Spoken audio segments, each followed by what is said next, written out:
I can just talk you through it. So, as I mentioned before, the tools, okay, I'm gonna, generative AI tools often reflect biases, as we just seen with the creation of, what's your name again? Of the woman, where's you are? Is she still here? The woman that had the dress. Well, you were the ones who were downstairs. Yeah, there you are. What's your name again? Tara, that's it. Tara Coco, right? Okay. So Tara, she created that woman, and then we kind of found out, okay, so the tools are not really accurate, and they need to fed the right data. So the competition is about you telling us a true African story, a story that you have either heard of, experienced yourself. It can be in the past, it can be in the now, it can even be in the future. Maybe a vision you have for the continent or for the country, Nigeria. So the question is, the ask of the competition is, tell us a story about the African continent or the other country with the help of generative AI. And the challenge for you is to make it accurate. So it does have to have like some real-based text in it. For instance, if you're going to create something about a previous leader of the country, it should be somewhat accurate. So it should look a little bit alike, or the story should be a little bit accurate. And so you can create 6 images. So the question of the competition is you create 6 images telling that story. So you can use any tool that you like. You can use ideogram, very good tool actually. You should look into that. Ideogram. This is what it's called.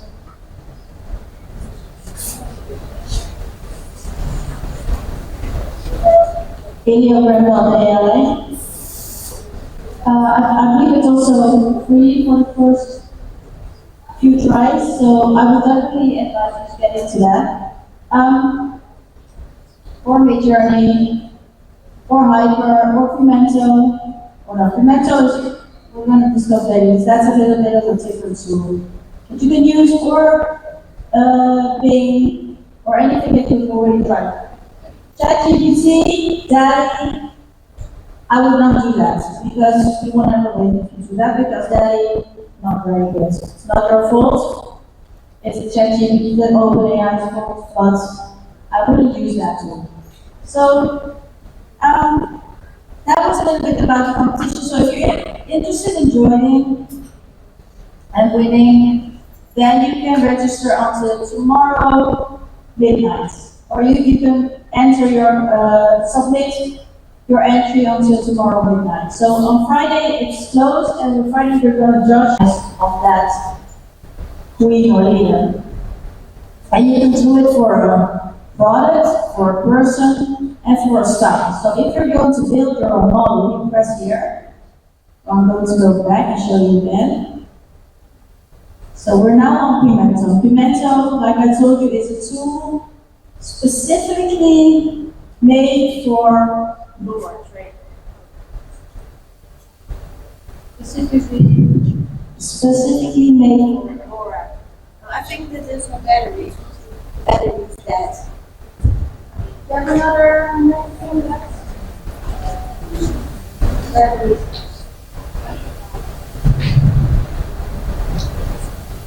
I think it is a bit to use it too much.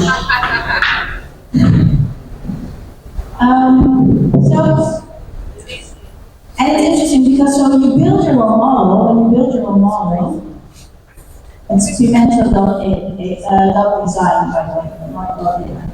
You build your own model, you can choose between aesthetic style, an object, or a character. So you can, if you want to train it on the queen, you can use the character option. If you want to train it on the bugaboo, like I showed you, use the object one. And if you want to train it on the style, for instance, on a certain dress, like folkloristic dress, you can use the style filter. And it will recognize certain patterns, colors, art directional vibes. So I did that. What I did, I trained the model, for instance, on the blazer one. Let me show you the one.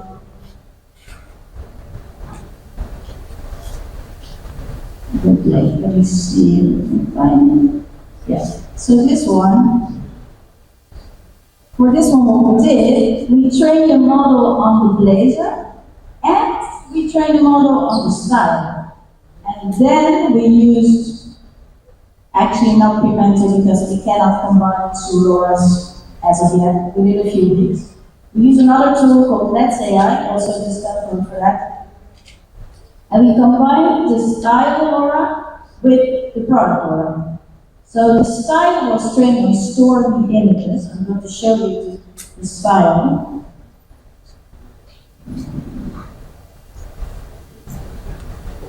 So these are the images we use to train the style.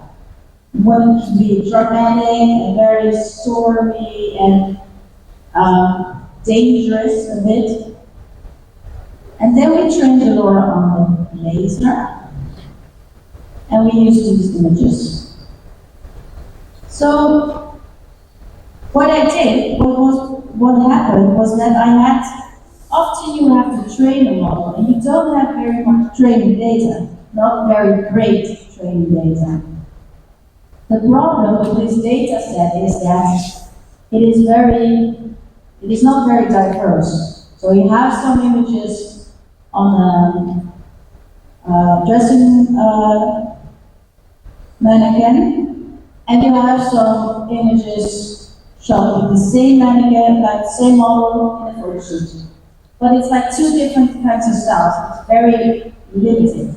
So what we had is that when we trained the model and we generated imagery with that model, with that splash model, the AI model, it generated the same woman with the blonde hair over and over again. So I said, we want to have her be a brunette like me. It didn't work because we used only images of the same woman in the data set.